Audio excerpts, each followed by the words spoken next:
सतगुरु को प्रणाम। जय श्री श्याम।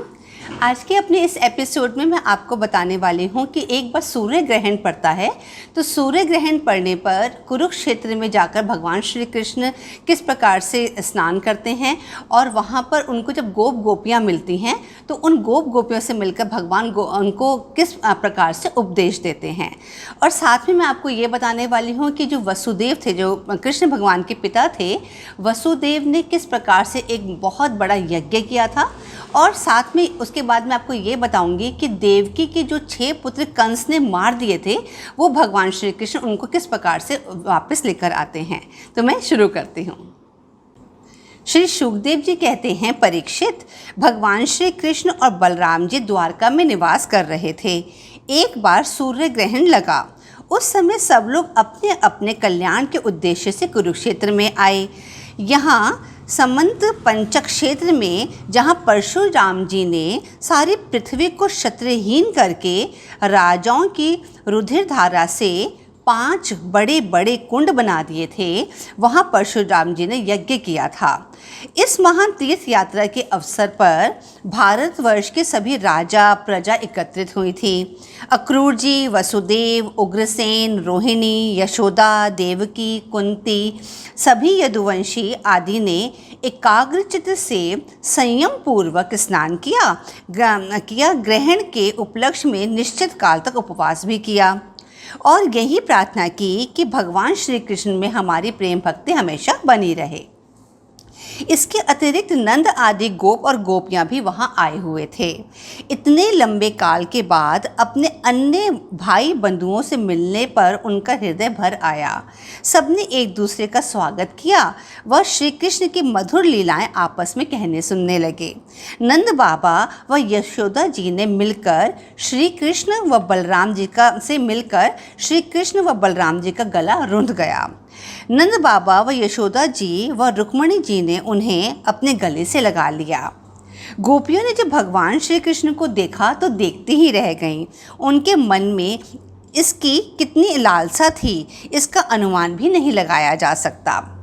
जब श्री कृष्ण ने देखा कि गोपियां मुझ में ही लीन हो रही हैं, तब वे उनके पास गए व कहने लगे, प्रिय गोपियों, कहीं तुम मुझे भूल तो नहीं गई हो? कहीं तुम यह तो नहीं मानने लगी कि मैं अकृतज्ञ हूँ और तुम्हें छोड़कर चला गया हूँ? सखियों, यह बड़े सौभाग्य की बात है कि तुम सब लोगों को मेरा वह प्रेम प्राप्त हो चुका है जो मेरी ही प्राप्ति कराने वाला है। भगवान ने गोपियों को पंचभूत व आत्मा का उपदेश दिया। जैसे मैं आपको यहाँ पर ये बता रही हूँ कि भगवान श्री कृष्ण जब गोपियों से मिले थे, उन्होंने गोपियों से मिलकर उनको पंचभूत और आत्मा का उपदेश दिया। तो ये जो उपदेश है, अभी तो मैं आपको यहाँ पर वो सब नहीं बता सकती, क्योंकि वो जो ज्ञान था, वो ज्ञान भागवतम में बहुत जगह दे रखा है, जो भगवान ने बहुत सारे लोगों को अलग अलग समय पर दिया था, जो आत्मा और परमात्मा के मिलन की बात कही गई है। तो उसके बाद जो भगवान ने जब गोपियों से ये वाली बात कही कि तुमको तो मेरा प्रेम वैसे ही प्राप्त हो चुका है, तो यहाँ पर सबसे जो इम्पोर्टेंट बात है जिस पर मैं फोकस करना चाहती हूँ और भागवतम में भी फोकस करा गया है, जैसे अब मैं यहाँ पर हम इस अध्याय का धीरे धीरे अंत हो रहा है, उसके बाद फिर अब कलयुग का जो यदुवंश को शाप मिलेगा और अगले उसमें आगे आकर फिर कलयुग किस प्रकार से आएगा वो सब आने वाला है। तो अभी कुछ टाइम के बाद ही बस भगवान अपने धाम को जाने वाले हैं। तो उससे कुछ समय पहले जो भगवान जितने भी कार्य करे थे और भगवान जिन जिन लोगों से, सब कुरुक्षेत्र में यहाँ पर सूर्य ग्रहण के समय भगवान गोपियों से मिले, भगवान देवकी और वसुदेव के कार्य करे उन्होंने, तो जितने भी लोग भगवान के साथ जुड़ते चले गए या पहले से जुड़े हुए थे, उन सब का भगवान में इतना प्रेम था कि एक समय ऐसा आ गया था कि भगवान से उनको अब कुछ भी नहीं चाहिए था।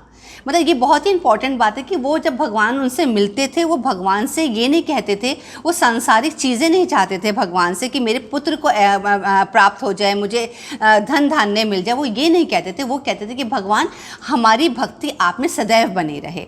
तो यहाँ पर ये चीज़ जो थी परिपूर्णता की तरफ हमको दर्शाती है कि जितने भी लोग भगवान के साथ जुड़े थे, वो अंत समय आते तक वो सब भगवान से सिर्फ भगवान को ही चाहते थे। तो इस प्रकार भगवान श्री कृष्ण ने गोपियों को जो उपदेश दिया, उससे वो लोग बहुत तृप्त हो गई थी। गोपियाँ उनका उपदेश सुन भगवान में समा गईं और कहने लगी कि प्रभु, आप ऐसी कृपा कीजिए कि आपका वह चरण कमल घर गृहस्थी के काम करते रहने पर भी सदा सर्वदा हमारे हृदय में विराजमान रहे, हम एक क्षण के लिए भी उसे न भूलें। गोपियों से मिलने के बाद भगवान ने युधिष्ठिर आदि अपने संबंधियों से कुशल मंगल पूछा। उस समय द्रौपदी भगवान श्री कृष्ण के पटरानियों से मिली व उन्होंने सबके मुख से अलग अलग यह जाना कि उनका भगवान श्री कृष्ण ने कैसे कैसे पाणी ग्रहण किया था। गोपियों से मिलने के बाद भगवान ने युधिष्ठिर आदि अपने संबंधियों से कुशल मंगल पूछा। उस समय द्रौपदी भगवान श्री कृष्ण के पटरानियों से मिली व उन्होंने सबके मुख से अलग अलग यह जाना कि उनका भगवान श्री कृष्ण ने कैसे कैसे पाणी ग्रहण किया था। उनके मुख से श्री कृष्ण के प्रति प्रेम की बातें सभी गोपियों ने, कुंती, गांधारी आदि ने भी सुनी। सबके नेत्रों में प्रेम के आंसू झलक उठे व सभी ने मन ही मन भगवान श्री कृष्ण को प्रणाम किया। जिस समय द्रौपदी भगवान श्री कृष्ण की पत्नियों से बातचीत कर रही थी, उसी समय बहुत से ऋषि मुनि भगवान श्री कृष्ण और बलराम जी का दर्शन करने वहां आए। उनमें प्रधान जो थे, मैं आपको उनके नाम बता रही हूँ। द्वैपायन, व्यास, देवऋषि नारद, चयवन, देवल, असित, विश्वामित्र, शतानंद, भारद्वाज, गौतम, वशिष्ठ जी, भृगु, पुलस्त्य, कश्यप, अत्रि, मार्कंडे, बृहस्पति, ये सब जो ऋषि थे वहाँ पर पधारे थे। ऋषियों को देखकर पहले से बैठे हुए नरपतिगण, युधिष्ठिर, भगवान श्री कृष्ण और बलराम जी खड़े हो गए व उन सब का पुष्पमाला, धूप और चंदन से अभिवादन किया।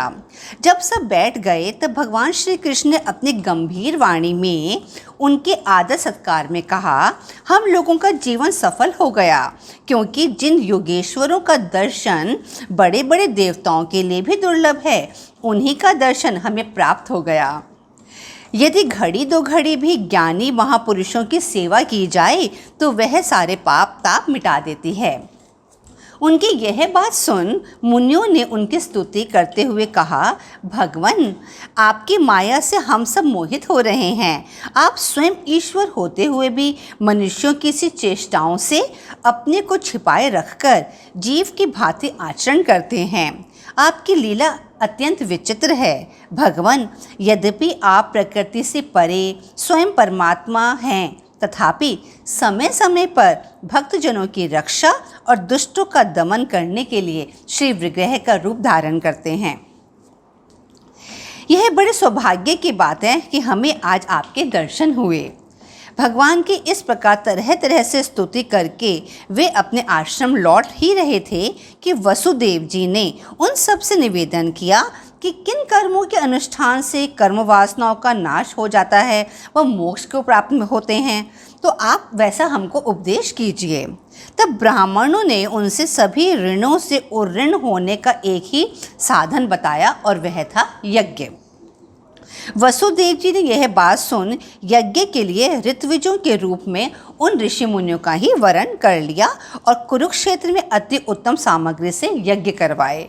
उस समय भगवान श्री कृष्ण, बलराम जी अपने अपने भाई बंधुओं के साथ शोभायमान हुए।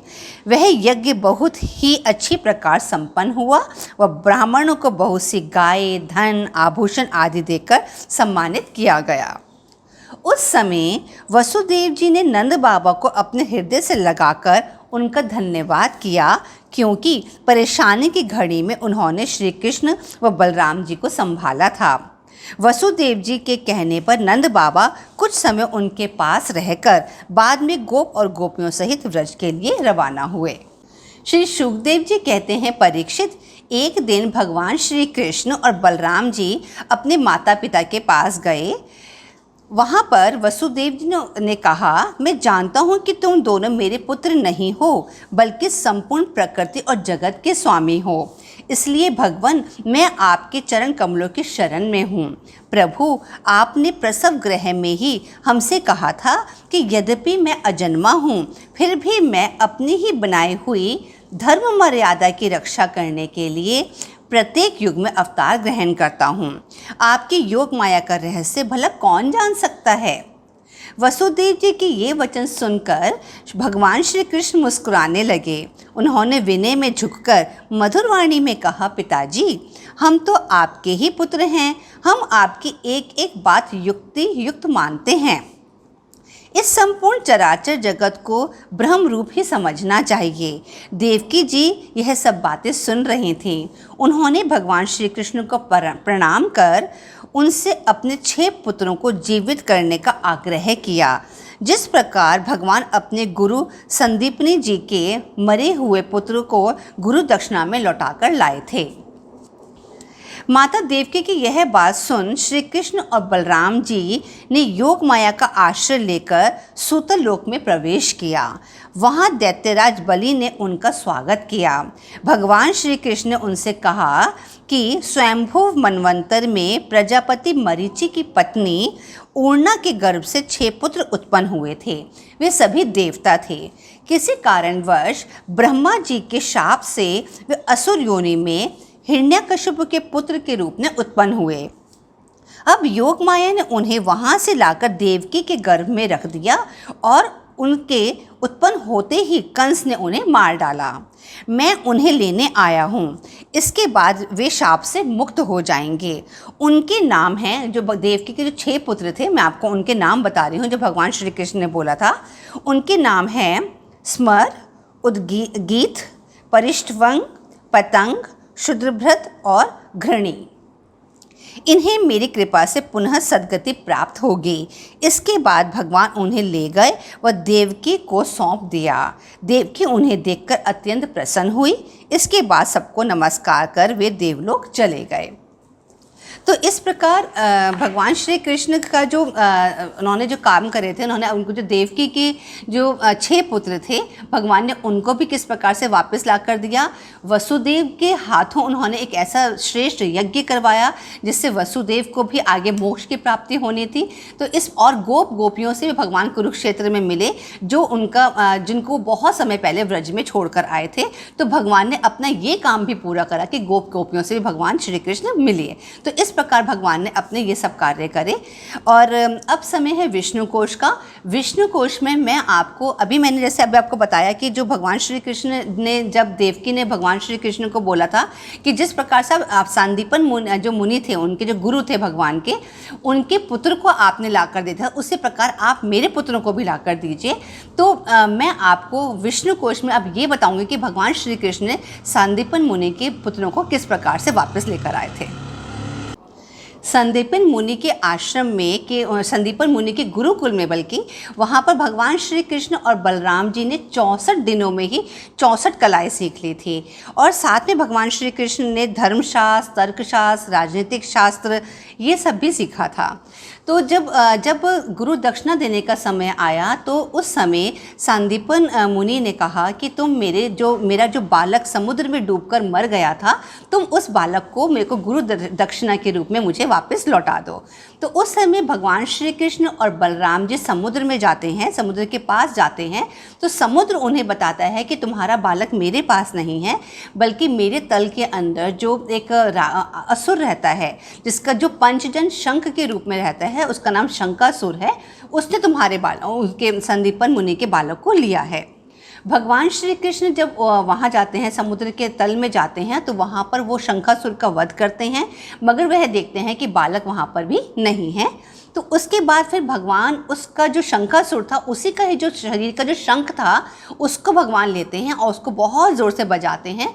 तो उसके बाद वो आवाज़ यमराज जब सुनते हैं, शंख की आवाज़ सुनते हैं, तो यमराज आकर भगवान श्री कृष्ण के पास आते हैं और वो बताते हैं कि जो वो पुत्र है सांदीपन मुनि का, वो उनके पास है। उसके बाद फिर यमराज भगवान श्री कृष्ण को वो पुत्र वापस करते हैं और भगवान श्री कृष्ण उस पुत्र को लेकर वापस जाकर और उज्जैन में जाकर वहाँ पर वो सांदीपन मुनि के आश्रम में उसको, उनके पुत्र को लौटा देते हैं। तो इस प्रकार से भगवान श्री कृष्ण ने सांदीपन मुनि को गुरु दक्षिणा में उनका पुत्र लौटाया था। तो आज के एपिसोड के अंदर बस मैं यहीं पर इसको समाप्त करती हूँ। नेक्स्ट एपिसोड में दोबारा आपसे मिलती हूँ। तब तक के लिए हरे कृष्णा।